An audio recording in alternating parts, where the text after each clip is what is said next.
ချောင်းကငှက်ကလေးကိုမော်ဆေးတငုံတိုက်လိုက်ပြီးတာနဲ့ညစာစားပွဲပေါ်တင်ကအမွှေးတွေကိုတချောင်းချင်းနှုတ်ပြီးချက်စားဖို့ပြင်ဆင်လိုက်တယ်။ငှက်ကိုဟင်းခတ်အမွှေးကြိုင်တွေနဲ့လိမ်ပြီးပထမဆုံးအကိုက်စားတော့မယ့်အချိန်မှာပဲငှက်ကရုတ်တရက်အစရာပေါင်းများစွာကြီးထွားသွားတယ်။ကြောက်လန့်သွားတဲ့ထောင်ကလှည့်ပြေးလိုက်ပေမဲ့အေယာမငှက်ကြီးကအလျင်အမြန်လိုက်ဖမ်းပြီးမြေကြီးပေါ်ကိုလဲကျစေလိုက်တယ်။အဲ့ဒီအခိုက်အတန့်မှာထောင်ကစပွဲပေါ်မှာရှိတဲ့စူပါမော်ဆေးပလင်းကိုမြင်လိုက်ပြီးမစင်းစားတော့ပဲတခါတည်းတောက်ပစ်လိုက်တယ်။စက္ကန့်ပိုင်းအတွင်းသူ့ခန္ဓာကိုယ်ကလေပူပေါင်းလိုဖောင်းကားလာပြီးပိုကြီးလာကနောက်ဆုံးမှာတော့ငှက်ထက်တောင်အများကြီးမြင့်မားတဲ့အေယာမကြီးတစ်ယောက်ဖြစ်သွားတယ်။ကိုထက်ပိုကြီးတဲ့တတဝါပေါ်လာတာကိုတီးလိုက်တဲ့ငှက်ကချက်ချင်းပြန်ပြေးသွားတယ်။ထင်ကတော့ဆေးပလင်းအလွတ်ကိုပတင်းပေါက်ကနေပေါ့ပပပစ်ထုတ်လိုက်ပြီးအဲ့ဒီပလင်းကခွေးကြီးတကောင်ရဲ့ပါဇက်ထဲတန်းကျသွားမယ်ဆိုတာမသိခဲ့ဘူး။ခွေးကပလင်းထဲမှာကြံနေတဲ့ဆေးကိုတငုံနဲ့မျိုးချလိုက်တယ်။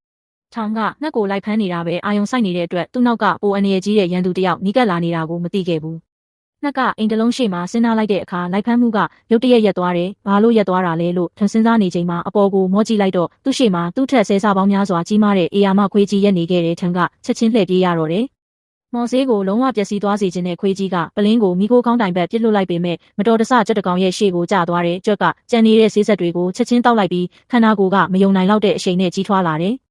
ဒီအချိန်မှာခွေးကြီးကထုံကိုဆက်လိုက်နေစေဖြစ်ပေမဲ့လမ်းထောင်ကိုကွေးလိုက်တာနဲ့အေယာမချက်ကြီးကတန်းပြေးဝင်လာတာကိုမြင်လိုက်ရတော့အမီးကိုညှိုးပြီးကြောက်လန့်စွာထွက်ပြေးသွားတယ်။အံ့ဩစရာကတော့ချက်ကြီးကထောင်ကိုမတိုက်ခိုက်ပဲကြံနေတဲ့မှော်ဆေးကိုသူ့လက်ထဲပြန်ပေးလိုက်တာပဲ။အေယာမချက်ကြီးကိုကြည့်ရင်ထောင်ကဒီလောက်ကြီးတဲ့အစားအစာမျိုးမရှိတော့ဘူးလို့တွေးလိုက်တယ်။သူကမှော်ဆေးကိုထပ်တောက်လိုက်ပြီးဓာတ်နဲ့ခက်ရင်းကိုကင်ကာချက်ကြီးနောက်ကိုအားကုန်လိုက်ဖမ်းတော့တယ်။အန်ရီကိုတီးလိုက်တဲ့ချက်ကြီးကအသက်လူပြေးနေပြီးထောင်ကလည်းမလျှော့တန်းလိုက်ဖမ်းနေတဲ့နှစ်ယောက်စလုံးကပြေးရင်ဆေးအာနိတင်ကြောင့်အချိန်တိုင်းပိုပြီးကြီးထွားလာကြတယ်။နောက်ဆုံးမှာတော့သူတို့နှစ်ယောက်စလုံးအလွန်အမင်းကြီးထွားသွားပြီးကမ္ဘာမြေတစ်ခုလုံးတောင်သူတို့ကိုမဆက်နိုင်တော့တဲ့အထိဖြစ်သွားခဲ့တယ်။